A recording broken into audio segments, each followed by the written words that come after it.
करने पे तैयार नहीं थे। पाकिस्तान आर्मी यानी एक्चुअली वो सूरत हाल मशरक़ी पाकिस्तान में ऐसी हो गई थी चूंकि आर्मी बिखरी हुई थी, वही 30-32 हज़ार पूरे मशरक़ी पाकिस्तान में थे और हर जगह मैक्सिमम स्ट्रेंथ हमारी कहीं होती भी थी तो बटालियन साइज होती थी, 800-900 बंदा एक जगह पे होता था। बाकी छोटी छोटी कंपनियां थी, टुकड़ियां थी, 150 आदमी, 150 एक कंपनी एक तरफ है, 50-60 एक तरफ, प्लाटून एक तरफ, सेक्शन एक तरफ, और इनको पूरी भारतीय इन्वेजन को रोकना था। और जिस जानेसारी के साथ, यानी कैप्टन, मैं वाक़यात कुछ आपको सुनाता हूँ, यानी मिसाल के तौर पर ब्रिगेडियर सादुल्ला खान एक वहाँ पे थे।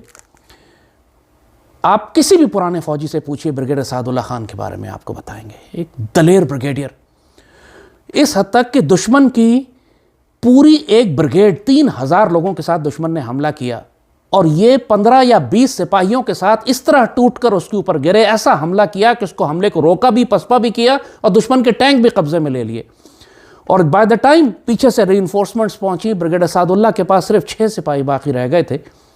इनको इस एक्शन के लिए निशान हैदर तजवीज़ किया गया, लेकिन चूंकि कवानीन के मुताबिक आप मैदान जंग में शहीद नहीं हुए थे, इसलिए आपको निशान हैदर नहीं दिया जा सका। वहाँ का वाहिद निशान हैदर मशरक़ी पाकिस्तान का मेजर अकरम को दिया गया हिली के डिफेंसेस में। हिली की पहाड़ियों का दिफा Bharat brigade after brigade, artillery, armour, infantry मुसलसल भेज रहा था हिली के डिफेंसेस पे, लेकिन हमारे वहाँ पे पाकिस्तान आर्मी के जवानों ने जो डिफेंस लगाया था, मुश्किल से बमुश्किल एक बटालियन हमारी वहाँ पे 2-3 कंपनियाँ थी जो भारत के डिविजन्स को रोक रही थी और इतना तवील अरसा रोकती रही कि वो डिफेंसेस फॉल नहीं हुए, हत्ता कि सरेंडर हो गया। भारतीय फौज की कमांड ने आके डिफेंसेस देखे कि यार ये किस किस्म के लोग थे कि हम जहाँ पे हमारे 150 पाकिस्तानी फौजियों के मुकाबले पे 6000-8000 भारतीय फौज टैंक और तोपों और एयरफोर्स के साथ आ रही है, उसके बावजूद वो अपने डिफेंसेस को क्रॉस नहीं कर सकती। एक यंग कैप्टन हमारा जमालपुर गार्जियन के कर्नल सुल्तान, उनकी तारीख पूछिए बुजुर्गों से, पुराने अफसरों से। कर्नल सुल्तान की पूरी यूनिट को 800-900 लोग थे और जवान अफसर थे, उनको घेर लिया दुश्मनों ने। दुश्मन ने एक आदमी भेजा, एक कर्नल ने, ब्रिगेडियर ने, कि जी आप सरेंडर कर दें, आपको कुछ नहीं कहा जाएगा। तो कर्नल सुल्तान ने गोली में लपेट के एक जवाब लिखा के, जिस तरह तुम कलम से लफाजी करते हो, ज़रा स्टेन गन से लफाजी करके दिखाओ, ज़रा देखें तुम्हारे हाथों में कितना दम है। वो ख़त जो ब्रिगेडियर ने, इंडियन ब्रिगेडियर ने लिखा था और फिर कर्नल सुल्तान ने जो उसका जवाब दिया, वो तारीख़ का हिस्सा है।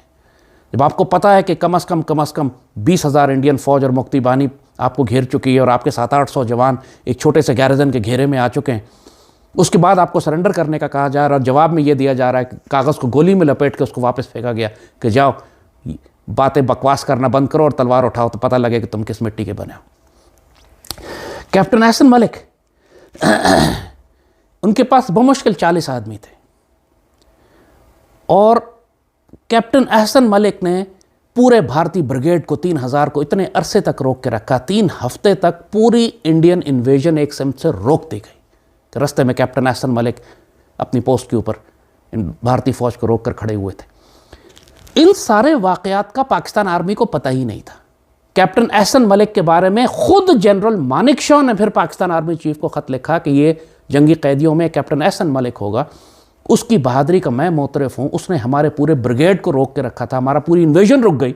यहाँ तक कि मानेकशॉ को इंदिरा गांधी के पास जाना पड़ा ये कहने के लिए कि हमारा हमला रोक दिया गया है। 6 या 7 दिसंबर की बात थी, बाकायदा इंदिरा गांधी के पास हो गया, रिपोर्ट किया प्रोग्रेस ऑफ द वॉर कि हम मशरक़ी पाकिस्तान में रुक गए हैं, हम आगे नहीं बढ़ सकते। इस पर इंदिरा गांधी ने उसे कहा जोर लगाते रहो, कुछ ना कहीं तुम्हें ब्रेक थ्रू मिल जाएगा। और यही हुआ। फिर उन्होंने ऊपर से एयरबॉर्न ला के उन्होंने बाईपास ही कर दिए हमारे डिफेंसेस और ढाका के करीब अपने ट्रुप्स ला के लैंड किए और इस तरीके से उन्होंने ढाका को घेरा। कैप्टन एहसन मलिक का किरदार नाकाबिले यकीन, जैसे कहा कि 40 सिपाहियों के साथ 3000 भारतीय फौज को रोके रखे 3 हफ्ते तक।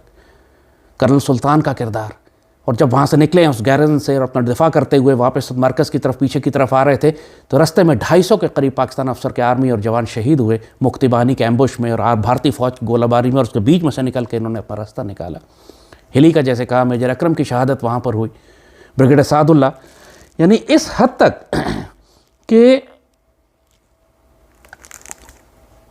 जैसे हमने आपसे कहा कि हमने अपनी तारीख़ में, पाकिस्तान ने अपनी तारीख़ में इससे ज़्यादा दलेर फ़ौज नहीं पैदा की जो मशरक़ी पाकिस्तान में थी। इसके बावजूद पिछले 50 साल उस फौज को सिर्फ जलील किया गया कि तुम लोग लड़े नहीं, तुम्हारी वजह से हमें शिकस्त हो गई।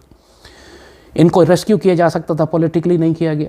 इनको रेस्क्यू किया जा सकता था डिप्लोमेटिकली। वो जब भुट्टो गया, बात की गई, पोलैंड ने करारदाद पेश की, पूरी दुनिया की ताकतों को इस्तेमाल किया जा सकता था सीज़ फायर करवाने के लिए, वो नहीं किया गया। इनको तो हमारी फ़ौज को जो मशरक़ी पाकिस्तान में थी धोखा अपनों ने दिया। न सियासी हल तलाश किया गया, न सिफारती हल तलाश किया गया, न फ़ौजी कुमक उनको भेजी, बल्कि अबैंडन कर दिया। और आखिरी दिन तक धोखा में रखा गया अपनी कौम को। याहिया खान और